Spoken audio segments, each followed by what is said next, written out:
ព្រឹកបាលខ្ញាបរោះម្នាក់និយាយរឿងចវាយខេតមុនយកឃ្លីដាក់នៅក្នុងមាត់តោពីរដើម្បីបង្ក្រាបនៅមហិទ្ធិឫទ្ធិដ៏ខ្លាំងក្លានឹងចិនក៏បានយកនៅរូបសំណាកដំរី5ក្បាលដើម្បីការពារហុងស៊ុយយោងតាមការបង្ហោះបានឲ្យដឹងនៅលើបណ្ដាញសង្គម Facebook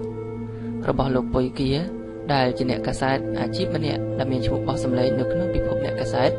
ក៏បានឲ្យដឹងផងដែរថាការយកដំរីជួលជាមួយនឹងតោរាប់ទសវត្សរ៍មកហើយពុំមាននរណាម្នាក់ហ៊ានសង់នៅសំណង់ឬមួយក៏បើកហាងលក់ដូរនៅលើដី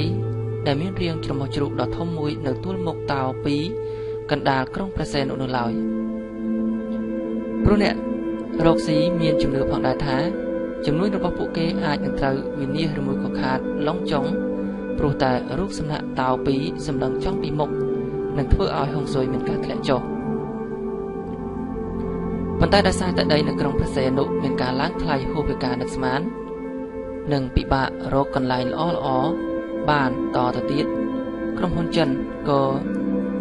ជំនះកសាងនៅអគារដ៏ធំមួយតែរកនៅមជ្ឈបាយការពារដោយសង់នៅសំណង់និងរូបសំណាកសត្វដំរីចំនួន5ក្បាល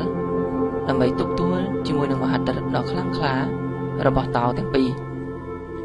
បើយើងតាមឯកសារសត្វដំរីអាចសម្លាប់តោបានហើយដំរីមួយអាចទប់ទួលជាមួយនឹងតោញីចំនួន7ឬមួយក៏តោឈ្មោល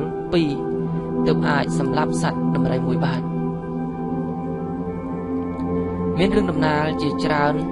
ស្ដីពីចវាយខេត្តព្រះសីហនុដែលខ្លាចតោស៊ីឲ្យធ្លាក់ពីតំណែងនៅពេលមួយនោះក៏មានចវាយខេត្តមួយរូបដាច់ចិត្តទៅអញ្ជើញគ្រូទាយមកពីហុងកុងដើម្បីរកនៅពិធីទប់ទួលជាមួយនឹងតំណែងរបស់គាត់គ្រូហុងស៊ុយនោះក៏បានឲ្យជាអវាទថាត្រូវតែដាក់ក្របឃ្លីចូលទៅក្នុងមាត់តោដើម្បីកុំឲ្យ